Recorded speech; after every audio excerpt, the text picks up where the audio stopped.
currently in 2024, there are massive pro-Palestinian protests making encampments on university campuses all across America, and we wanted to do an episode on this. So Ibars and I decided to visit the UW Palestinian encampment, see what's going on, talk to people who are there, see which ideologies are being represented, and then provide some thoughtful Christian analysis on what's going on. Islam will continue to be triumphant until there have been 12 Khulafa, all of them from Al-Quraysh. The God of heaven will set up a kingdom that shall never be destroyed, nor shall the kingdom be left to another people. It shall break in pieces all these kingdoms and bring them to an end, and it shall stand forever. This is my brother, my executor, and my successor among you, so listen to him and obey. My kingdom is not of this world. If my kingdom were of this world, my servants would have been fighting. Whoso obeys me obeys God. Whoever disobeys me disobeys God. Whoever disobeys my commander disobeys me. The Lord said to me, You are my son. Today I have begotten you. Ask of me, and I will make the nations your heritage, and the ends of the earth your possession. Two systems of government, two visions for life on earth. Whichever is true changes everything. This is Christ and Khulafa. You guys went to UW. Yes. Checked out the at the quad. No, not the quad. Yeah, the quad. Yeah, the quad. It was at the quad. The encampments with the protesters. So you guys can talk about that experience in a second. But before we get into that, can we just? I don't think we need to take 10 minutes to state the obvious that for some reason thousands of students aren't accepting and they're not internalizing that you're never going to overcome these grievances of violence in Gaza between Israel and Palestine, Israel towards Palestine, by being violent towards any people group, any Jewish people. I mean, you're never going to, that's like obvious. But a lot of people, that's obvious. I mean, and these are students. They're educated. They know about history. They know about, I mean, that's the whole point that we go to school. But this knowledge is being overrun. It's being superseded by something else. And I think that it's important that we maybe take some time to discuss why that, violence is not going to overcome violence, duh. Okay, MLK, duh. But who is someone that, Americans look up to for peaceful, nonviolent protest and freedom of speech. But that point aside, why are people, superseding that very basic human notion that violence does not overcome violence? In this case, in this war between Israel and Palestine. What do you guys think? Well, I think the first thing we should say is when we were at UW, while there have been actual violent clashes at various universities around the country, what we saw was generally pretty chill. That day. That day, right? There was some earlier, but yeah. And I'm not talking physical violence. I am talking philosophical violence. I'm talking at a worldview level, and the level is, I guess that's what we're discussing today. But the level is, cut out Israel, cut them out. Right. And so, and there's violence behind that worldview. There is, but it's for, that's what I want to discuss. Is I want to maybe talk to that audience, those protesters that are sitting, at these campuses, and let's start with them. Let's start with their humanity, their. Well, how old are you? Me? Yeah, 24. Okay, so they're about your age, right? They're a little probably younger. They're younger. Yeah. But, I graduated. You did. Yeah. Oh, you Go did. Dogs. Well, go Dogs. Came this close to the national championship. I'm sorry. This Okay, close. enough of that. Good. Yeah, so they're Okay. younger. All right. But anyway. So we spent a lot of time talking to people from various different ideologies yesterday. So there's kind of like three main sort of idea camps we talked to. We talked to the sort of like general organizers tent, who kind of were a little bit more specific with the sort of general student movement at play there. We talked to the Muslim Student Association table, which was kind of like representing a little bit more of the sort of Muslim take on this issue. And then we went up to the straight up communist table on the far edges of the protest. There were also some pro-Israel counter-protests. Yeah, People on like way on the fringes. way on the fringes. Well, I think They that's, had I think that's as far as they were allowed to go. they Maybe. had tables, No, No, I just had signs. they had signs. Oh, it's really sad. signs and t-shirts. Okay. So I think one reason of the kind of nature of these protests is, if you look at, say, the civil rights movement with Martin Luther King, they had very, very specific aims that they were going for in the movement. That there was kind of a common endpoint where everybody could say, yes, we agree. This is what you're saying sounds good. So, even once you delve deeper into MLK's ideology, there's plenty of things to, disagree with there. But the reason he was successful is he was saying things that were sort of essentially true, right? So his "I have a dream" speech, where my little black boys and little black girls will not be judged by the color of their skin, by the content of their character. So that's something that is innately true and is therefore innately powerful. That everybody can agree on. That not everybody can agree on, but I guess not. That's why they're protesting. yeah, but you can get it's a reasonable appeal that is easy to make sense. It's a quite simple, fundamentally human appeal. Okay. Right. So once you kind of get into these protest movements on university campuses, though, especially the one on UW, what you'll find, I think, is this is essentially Capitol Hill Autonomous Zone 2.0. It totally had that vibe.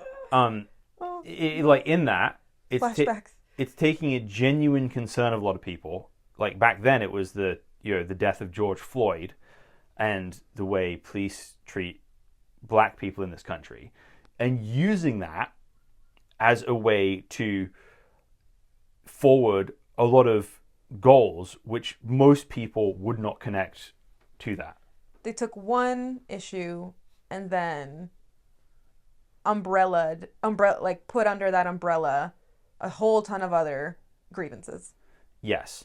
So instead of just focusing on right. the issue at hand. So the protesters we talked to, like again at the sort of information tent at least, wanted one, a ceasefire, 2, a dissolution of the state of Israel, 3, a dissolution of the United States of America, and the returning of control of the entire continent back to indigenous hands. Wait, which table was? Hold on, which table was this? This was the information table. This is the information table. What is that? Who you mentioned? 3 tables, 3 parties. Okay, so the first table was the general organized, the encampment student presence, right? Sure.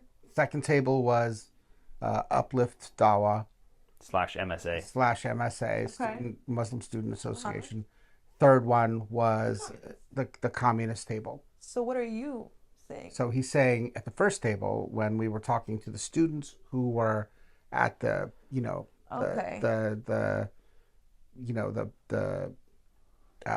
number 1 table. I guess let's just call it like the BDS table, right? Okay. Boycott, divest, sanction, maybe, but on steroids. Yeah. Yeah. Okay. Yeah. Let's just call it like the student table, like the Muslim table and the communist table, right? Yeah. Yeah. Just for point of Yeah, simplicity. so It's way more complicated than that, it but is. More yeah. complicated. Yeah. This was the student table. This was not the communist table or the Muslim table. Gotcha. They had those goals? Yes. Like publicly facing or internally facing? No, like they had them everywhere. I mean, when you got past the verbiage, this is where we landed, right? Okay. Like this is. You guys asked them, what do you mean by this? No, he asked them a verbiage? question, and it stuck with me because it's kind of when we started getting to the meat of things. It was, what world do you want to live in 40 years? That's what you asked. Yes. Right. So yeah, you can expound from that. Yeah. So he says, one where the state of Israel does not exist, and the land of Palestine is back in the hands of the Palestinians, and a world where the United States does not exist, and the country is back in the hands of the indigenous inhabitants. In 40 years. And that pattern all over the world. So not just in the United States, but starting in right everywhere. Yeah. All the world goes back to its indigenous owners. Sure. Basically. It doesn't mean, and it doesn't necessarily mean you're going to have a deportation of non-indigenous people, but the indigenous people would control the land, and they'd be in charge of it. Ethno-states based on, ethnocentric states based on, I don't know. Historical connection to the land, mixed with mixed with some resistance to colonization at some point. Right.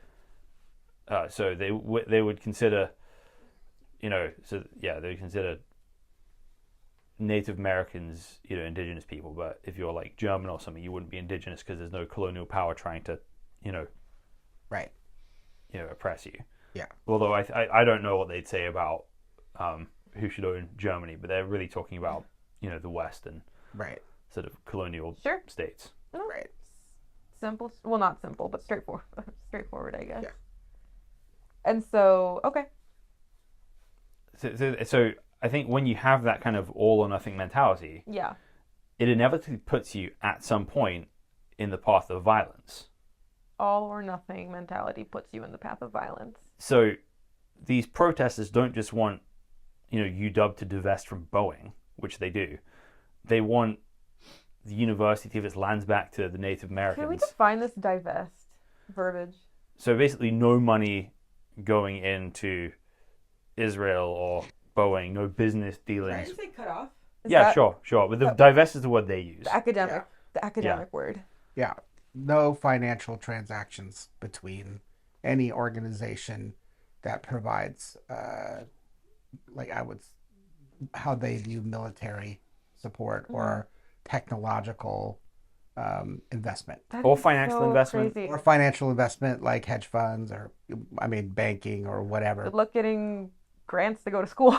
The Boeing. Good luck getting. The Boeing thing is crazy to me because, Boeing doesn't just make military tech. It is pretty much, a leading aerospace. How are you going to deport all the colonists if you don't have planes to Airplanes? fly them in? Not just that, that your phone probably works on a satellite that Boeing designed, using the bright minds at the University of Washington, for instance. So right? all or nothing is just, we laugh because that all or nothing, it's impossible.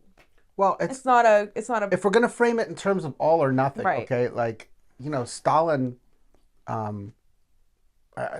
not just automatically comparing everybody to Stalin, right? No. But this is just an example. It's people who share his ideology.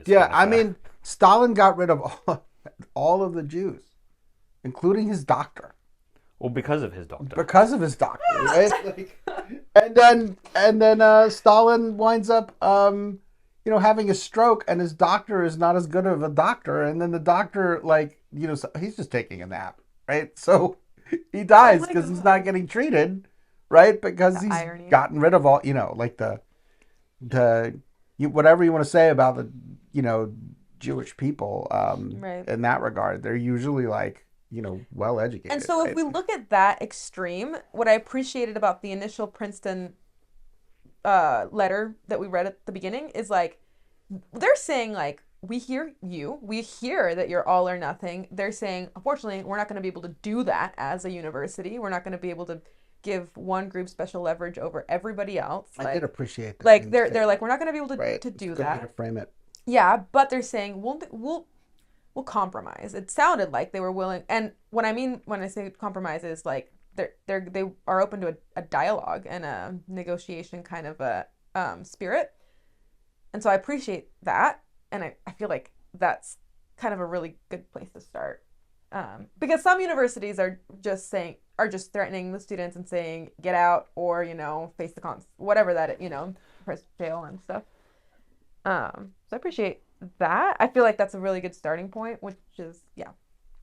Go ahead, James. I think that the difficulty in a time like this is that, it's important to say there's a lot of different viewpoints in these, which are all being united by a crisis, right? By a war.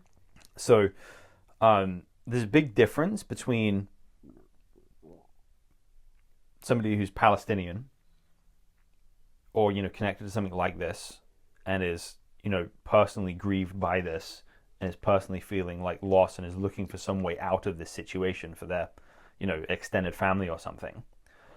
That's a legitimate thing that you to be looking for solutions to that, right? Yeah. People are actually dying, and no matter what your view on the conflict is, of course, people are going to want to find a way through that. They're going to want to find a way to stop people dying. Yeah. And a lot of people are doing that in the best way that they can think of, which would be protesting on a college campus. What happens then with a sort of revolutionary mindset is it then comes as a parasite to that and say, hey, you know what the solution to people suffering in Gaza right now is? Well, the whole problem is colonialism and capitalism and all this. And what we need is a worldwide revolution where we, eliminate the existing systems and replace it with something vague that comes next, but is definitely controlled by, people who share our ideology. Right. Right. That's what's being done here, right? No, that's exactly what's being done. And the danger with that is that these people, when I say these people, I specifically mean the sort of left-wing, Marxist revolutionary mindsets, do not believe in dialogue. Right. They don't believe it accomplishes everything. Right. What they do believe in, if you read Rules for Revolutionaries, is using your enemy's rules against them. You. Right. You will hold your opponents to the standards that they believe in, so you can get an advantage over them. Yeah. But you yourselves are not held to those standards. The book is called Rules for Radicals. Rules for Radicals by Saul Alinsky. Yeah.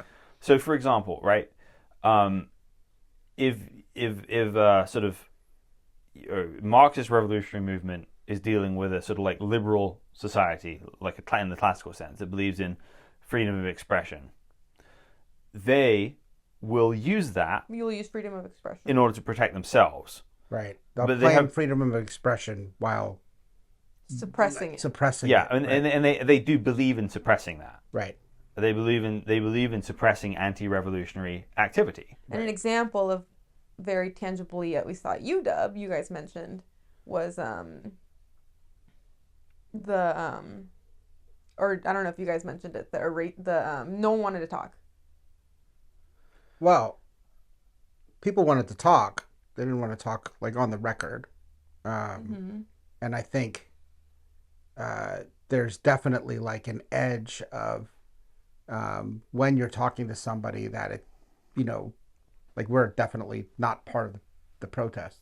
So when we come in from the outside and we start having conversations with people, I noticed that there were people kind of circling around.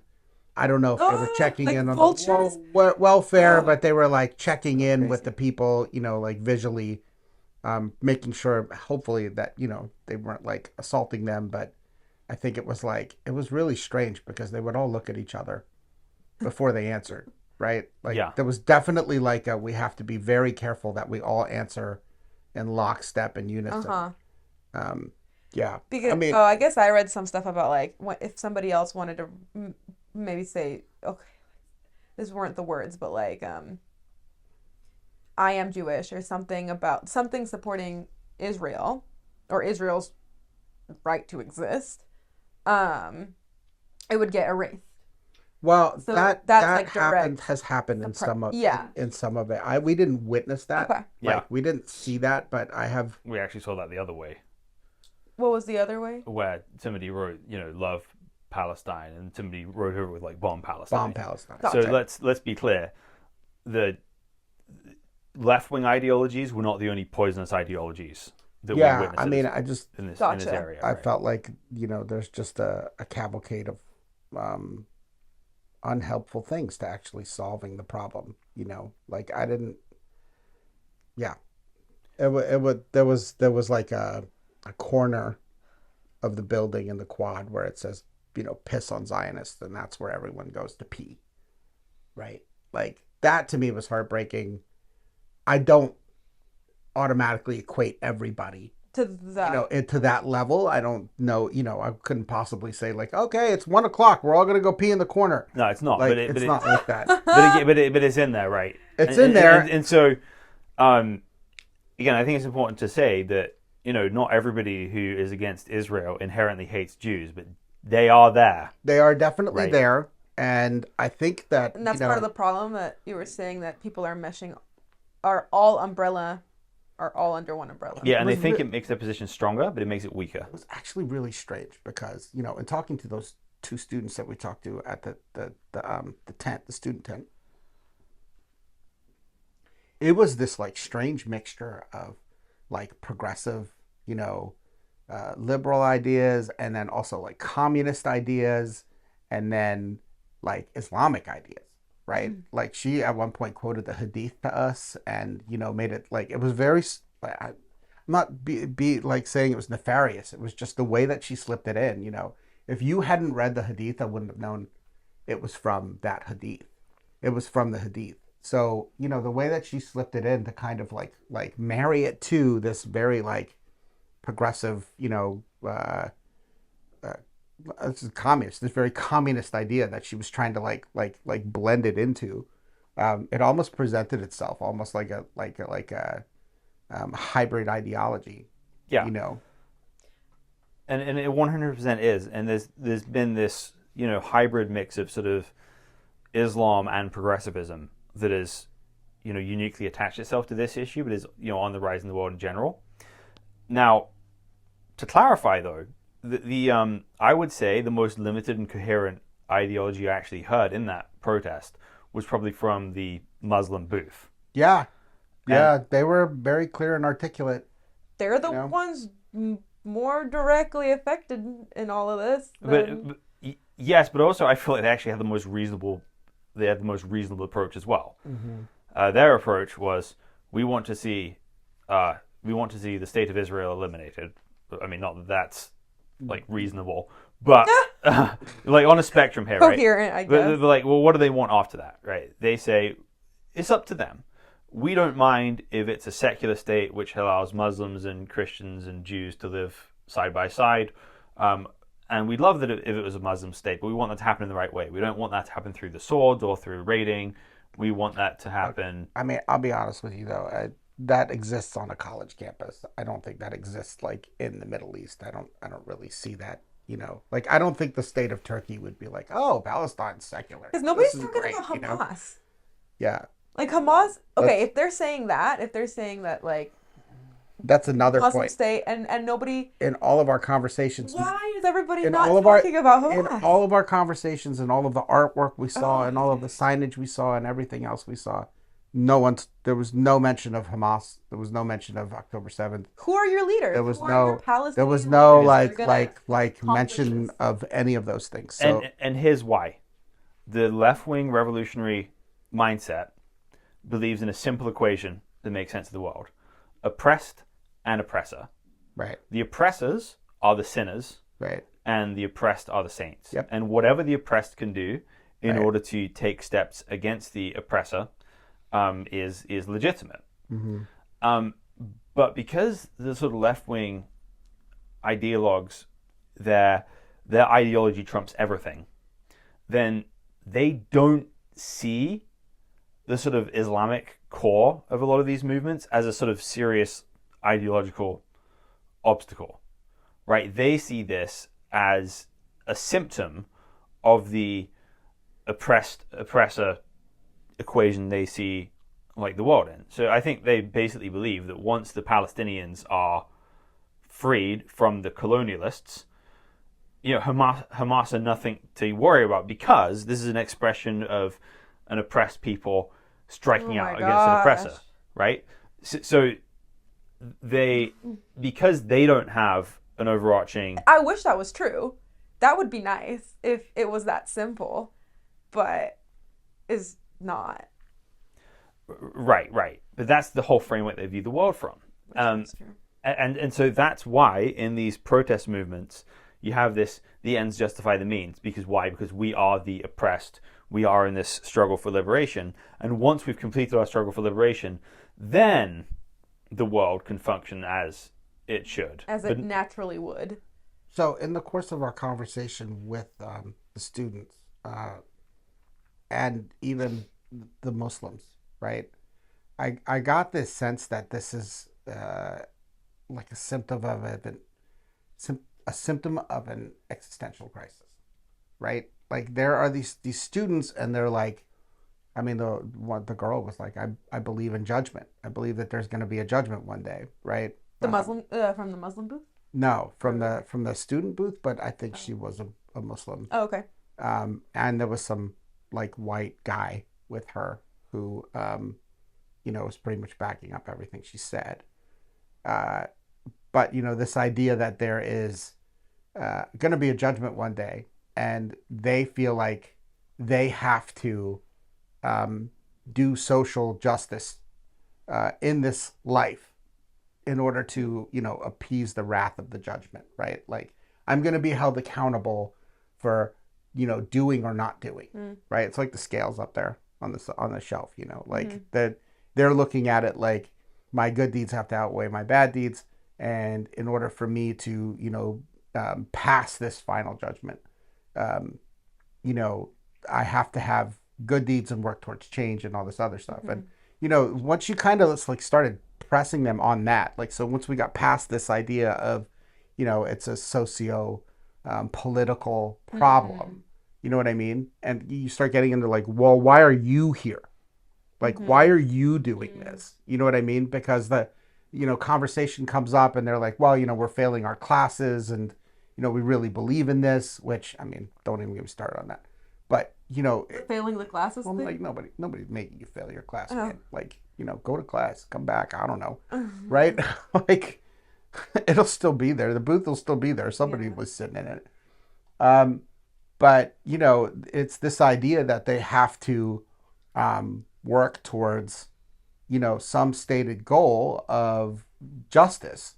But, one of the first things she said was she quoted Nelson Mandela, right? Until Palestine is free, no one can be free, right?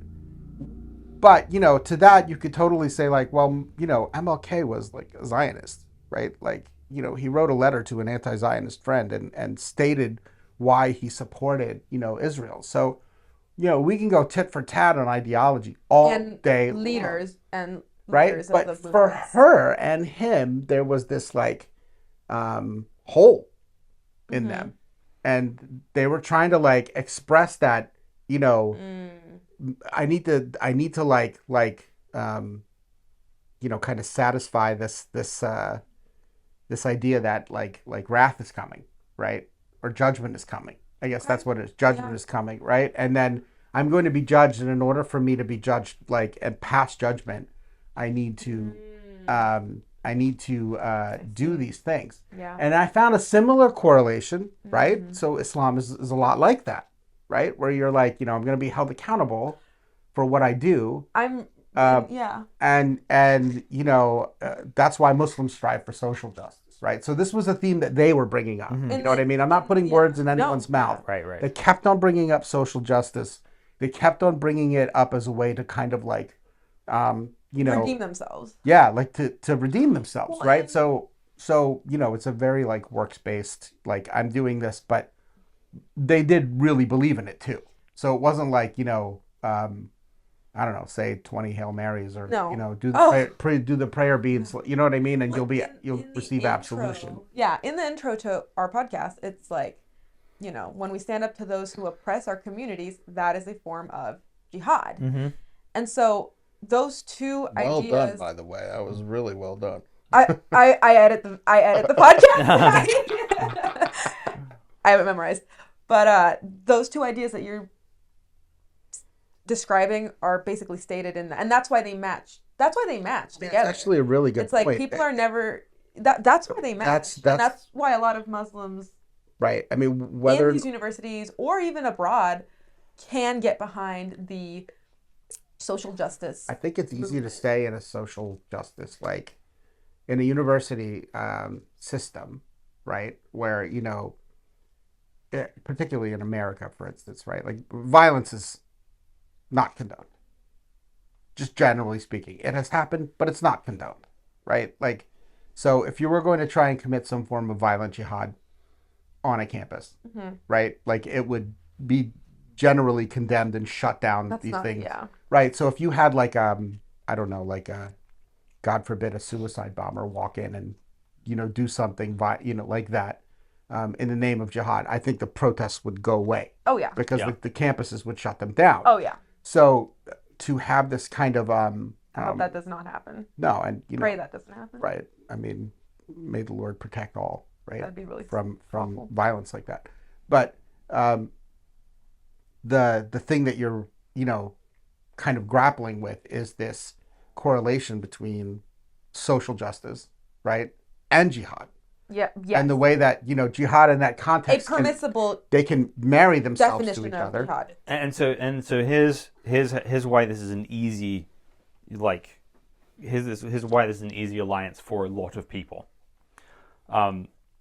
Both certain Islamic ideologies and traditional left-wing ideologies basically believe the system is the fundamental thing that's broken in the world. Right? They believe that Whether that be the government or whether that be the caliph. No. Not that the caliphate is broken, but like the world is The not. interpretation of Islam. Sure. Yeah, It can be that. The instituted Islamic approach. I mean, I think that, you know, Islam will land more on like the world cannot be functioning properly unless it's under a caliphate. Right, unless it's governed Right. justly according to the Qur'an, principles of right, the the Qur'an. principles of God, right? Right. And then, but, you know, the liberals, let's just say left wing, right? Yeah.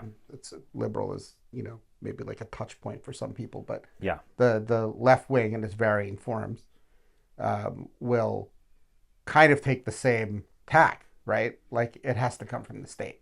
It's a very simple Marxist idea that, you know, the state is the state.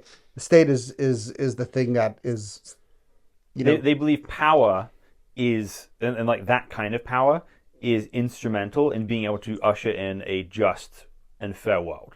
Because what I'm saying is, that basically, what these two groups of people, they're saying if we have the right presidents governing people, and if we have the right interpreters of Islam, then we can bring about justice.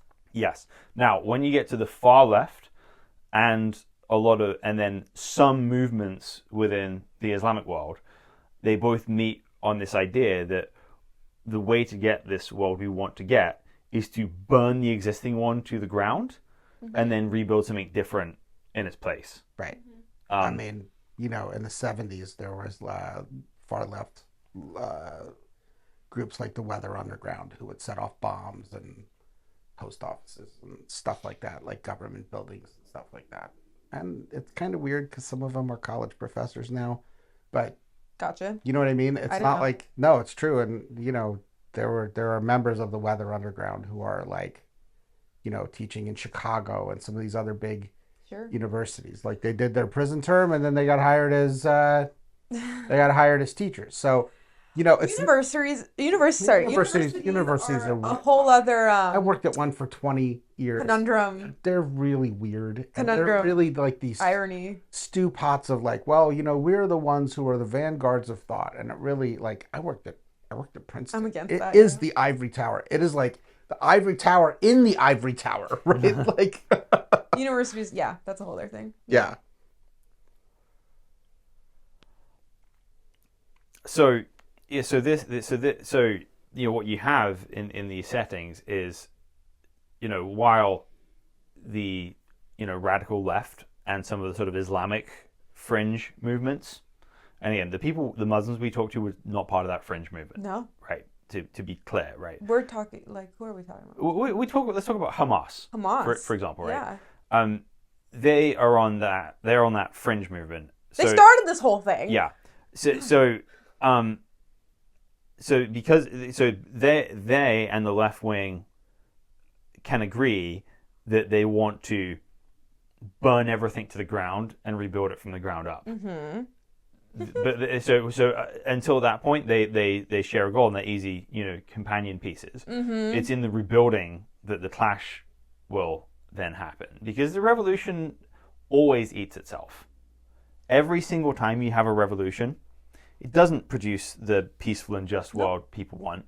It produces infighting and revolutionaries disagreeing on the path of revolution, arresting each other, assassinating each other, killing each other, fighting with each other, and eventually collapsing. Because I want to be clear about this. Revolutionary ideology is false and immoral. It's against God's design and leads to people's deaths and is evil masquerading as good. I would even put it this way: it plays God. Yes. It totally plays God. It picks winners, it picks losers. It takes God's place. It removes the individual from the equation, and God's like the person, being made in God's image, and God's desire to be in relationship with that person, and God's desire to restore and redeem that person and give them his, will for their life, right? Takes all of it out. Another on that note, right? Acts 17, Paul says God sets the boundaries of the nations according to their fixed times and places, right? Absolutely. And that's exactly what they want to step into. They Right. want to say, no more Israel, no more America, no more this, no more that, no more that. And they want to, remake the world in their own image, Right. playing God. Right. I mean, I think a lot of and we could see that play out, say, post World War One, right? The reason why we had World War II was because of the way that Woodrow Wilson and the League of Nations decided that they were going to take all of these states and fracture them and reset their boundaries and make them all tiny indefensible states, right? So that they just got swallowed up. I mean, they took away the agency of the people. You know what I mean? But they used a very Marxist idea behind it. Because the Bible does say, right? Because the Bible does say that a nation, okay, because they were trying to draw nation states, right? But the Bible says the nations are defined by the people, the borders, the language, right? And the law. And the law. Right. And you can't, and so when they did all that redrawing, really. I think they did it in their own image, Yes. It's not certainly not a process that they prayed about, right? Right. You know what I mean? It wasn't like that. The revolutionary mindset being, immoral, ill-informed, and frankly evil doesn't make Sykes-Picot or colonialism good. No. Right. That's not the point. Right. It's not, one's not a justification of the other. Mm-hmm. I mean, I think at the heart of the Palestinian, Israeli-Palestinian conflict is, this exactly what we're talking about, right? The Jews say God gave them the land, right? And the Muslims say, no, God took it from you and gave it to us, right? I mean, it's essentially, some Muslims will acknowledge the fact that, it was a Jewish presence, but the premise of Islam is that it kind of replaces Judaism. It allows Jews to be Jews, but it doesn't give them, the chosen people status anymore. So, at the heart of this conflict is that, right? There's this idea that, God gave it to us. No, God took it from you and gave it to us, right? And now, we're locked in this conflict. I think that is buried deep down in I think people. This is the thing, right? So when Jewish and Palestinian, we start getting into foundations, I'm not right? talking about that. The problem with a lot of the protests, if I was giving advice to a protester, I would say that you're building your thing on a foundation that you can link to anti-Semitism, right? And that's just not going to work in a lot of quarters of the world. And it's certainly not going to work after the Holocaust, right? Because I know that Iran does not, there are certain large primarily Muslim countries that are like the Holocaust never happened, right? But we know the Holocaust happened. Like the world knows the Holocaust happened, and no matter how much you want to get into like the denial machine, it happened, you know? And also, because of that, there are Israelis who are like, we will never allow the Holocaust to ever happen again. We will go nuclear. We'll burn, like, we will never allow us to not We'll bring have the Holocaust to you. Well, I mean, that's the thing, If you you try know? to bring it to So, us. yeah, regardless of wherever we land with that, you know, there's this It's fundamental... important to say that. Well, let's just say Because it's like buried underneath the all of I mean, the this. problem I had with a lot of what was being said was, yeah, we'll just remove Israel. Like, how do you do that? And then how do you sit there and convince like, and then we're going to do it to America. And how do you convince 350 million Americans who can't agree on whether or not they want to go to McDonald's or Burger King or Chick-fil-A? Like, you know, no, we hate Chick-fil-A. We have to go to McDonald's. Yeah. McDonald's is garbage food. Like, you know, we can't agree on anything. Right. And then we're supposed to agree on that, right? The 345 million say, all right, we're ceding everything to the 5 million Native Americans. Right. And how do you see that playing out? And then on top of that, let's look at it with Israel, right? Because even if you were to get to that point in America, it's not a survival issue, right? But for Jews, they're going to equate it to their survival, right? Israel's going to it's going to tie it directly to, you know, we were persecuted everywhere we went. We finally got a homeland. We were executed in all these other countries. And now we finally have a place, and we ain't never going to let that go because our survival, the survival of our people, you know, clings to it. I'm glad that you're saying all these things like just as they are, because these things are not being said in any of this. And like when you say it, it's like when you say it that way. Well, the problem is, like, let me just say one more thing with anti-Semitism. I mean, without getting completely on a tangent, it's like no matter you and I were talking about this, you know, on a recent trip we went on, and I don't know if it helps the discussion or not. So you know where I'm going with this, and if you don't want me to talk about it, just say it. We'll cut it out. Just for the sake of time, though, I think we should probably... Okay, just real quick. Anti-Semitism is a moving target, right? Because for a long time, Jews had like no homeland, and the criticism against them was they're like gypsies, they have no homeland, right? And they're uneducated. Well, they become educated, and then they get a homeland. And then the thing is like they're too educated, and they're in control of everything, and now they have a homeland, right? Like it just becomes this like unachievable goal. And then on top of that, when you insert it into things like this, right? Like the modern day protest movement, and it you know, without saying like, well, you don't have to be anti-Semitic to be anti-Zionist, right? I mean, there's an incongruence there because, you know, maybe you'll find some Jews that agree with you, but the problem is that there's a corner in your thing that says piss on Zionists, and then you go piss there. You can't. You see what I mean? You can't like divorce Zionist, not the Zionist ideology. Yeah. But so here's the thing, and I think here's the sort of unspoken thing about a lot of these, like a lot of, like the ceasefire movement in general. People who are protesting, not everybody. A lot of people who are protesting right now, the ideologues who are running a lot of this, they want a ceasefire in the first step to what's inevitably a larger war. Right. Right. It's an ideological victory, but like the way you're not going to get Israel out by, you know, there's going to have to be a fight to remove them. Yeah. I know. Right. People want a ceasefire so there can be a regrouping, a redrawing of the lines. Right. And that their side can win eventually. Well, I mean, if you think about it, you know, a lot of the arguments are about like going into Rafah. Even the United States is saying like, you know, if you go into Rafah, we're not going to give you like military, you know, we're not going to follow through on our military contracts. But you know, from the Israeli standpoint, that's where Hamas is all holed up right now. Like, you know, Rafah. So People should be angry at Hamas, y'all. So here's the thing, right? There's legitimate grievances Palestinians have with Israel right now. Absolutely. But if what you're committing to is to try and prepare for a larger war and conflict, they have no reason to negotiate with you. They have no reason to. I mean, think about it. On like, why is erasure of one state okay and erasure of another state not okay? And then flip it. Yeah. Right. So if you're calling for the erasure of Israel, then why then?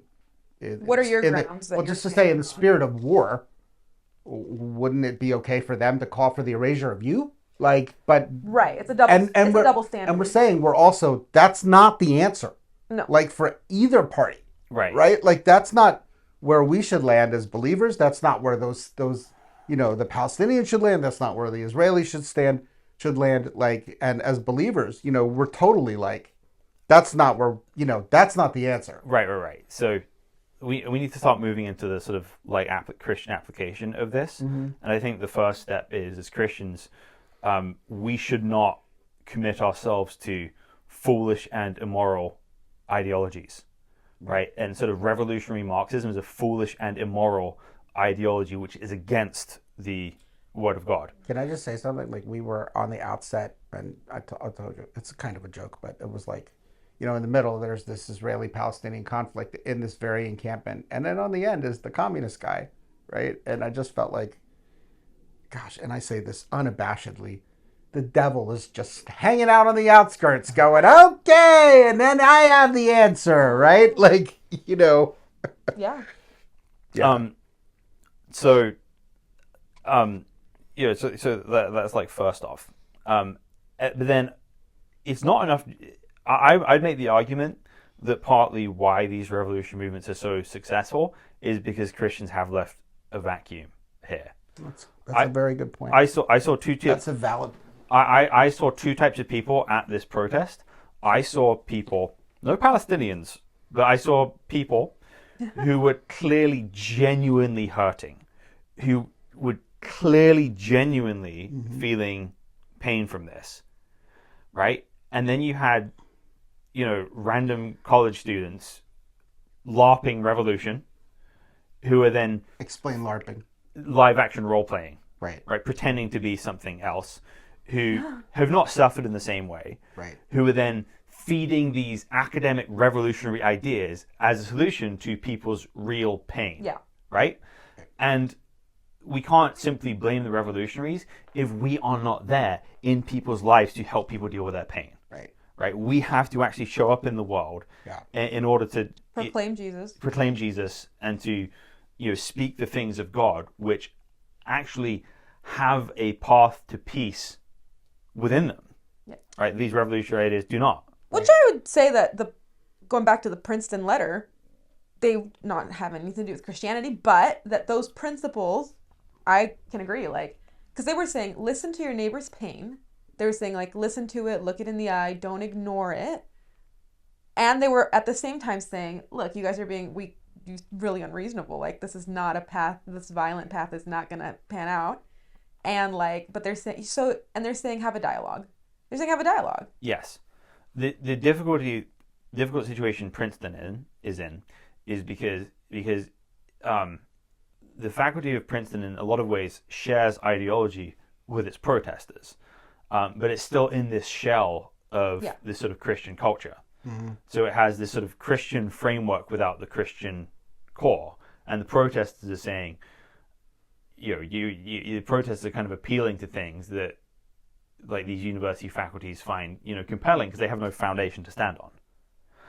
So, but it has a good impact. Yeah, it does. It's a good thing. We can celebrate the good things that Princeton, says in these things. Mm-hmm. Yeah. I mean, I kind of feel like it's important for us to be able to. I mean, Paul says, I can't remember where he says it, but to avoid all forms of obvious evil, right? So we're walking through the camp, and I can see that there are people hurting, right? And they're trying to hit a solution for their hurt, right? And there's an existential crisis going on. They're young. They don't, they're trying to form like their spiritual self and their emotional self and their intellectual self all at the same time, right? Yeah. and this is what's being handed to them. Yeah. And the thing that I see is that, there's no like discernment. They just take it and it becomes their life, and then they put it into practice in varying degrees. And, as a believer, right, like I look at the outcome of erasing, Israel, for instance, as an obvious form of evil, right? The conflict within myself is, is there a boundary to compassion? And the answer is no. But I think what happens in these situations is that we either look at them all and want to stereotype them all. I was talking to a Christian who was there at the protest, and it was an older guy, so there's a generation gap and everything else like that. And he goes, do they even know why they're there? And I'm like, they know why they're there. Yes, they do. But they don't understand like what they're trying to like attach, what they're trying to fix. So there's a disconnect between the ideology that they're being given and the hole in their heart. And I had another conversation with another Christian there, and it was much briefer, but it was like, and Jesus has answers for this, right? He has answers for those holes in our hearts. He has answers for this, where you're able to look at the situations that are going on these campuses and the conflicts that are happening around you. And he gives us the ability to operate in wisdom, to know the difference between good and evil, to operate in love and compassion, even towards our enemies, right? And he has the ability to fill that hole in your heart to say, like you actually said it to them at the end, they were afraid that they weren't like worthy of God, right? Like what, how did they put it? I don't remember, but you said something at the end, and I thought it was just a fantastic ending to that conversation. I told a woman who was, clearly in, deep pain through the whole thing, that God loves her, not because of her participation in a movement, not because of anything she does, but God loves her as an individual because he created her. Okay. So in all of the different tables that we went to, right? We went to the Muslim table, we went to the student table, and we went to the communist table. And what you just said was not there anywhere. And I feel like it's our responsibility as believers to be able to look at what's going on there. The table. Well, I mean, my wife, Almeida. my wife and I table. were joking. There was like, Almeida means a table, so we should like set up a table. And those memes where it's like, Yes. Ask me anything about Christianity, yes. Islam, or Judaism, or like, Jesus wasn't a socialist. Changed my mind. Yes. But we can bring that, right? Like we can bring that in. Not just I'm not saying everybody has to go down there and have a conversation, but like in the way that as a Christian that you view these things. You know what I mean? Have that approach. Right. Yeah. So we need to not get drawn into the, bomb Palestine camp or the worldwide revolutionary camp. We have to bring something that's distinctively Christian, which we will cover more on our next episode, which is going to be called Jesus versus the Revolutionaries, because we don't just want to. You heard it here, folks. This is the next episode. You heard it. We're locked in now. Right. Unless I edit that out later, which I won't. Right. But basically what we're going to do for the next episode is we're going to kind of like, because again, it's one thing to look back and be like, okay, this is not a legitimate path to, fixing the world's problems. Right. And it's easy to say that without actually presenting like a positive path forward.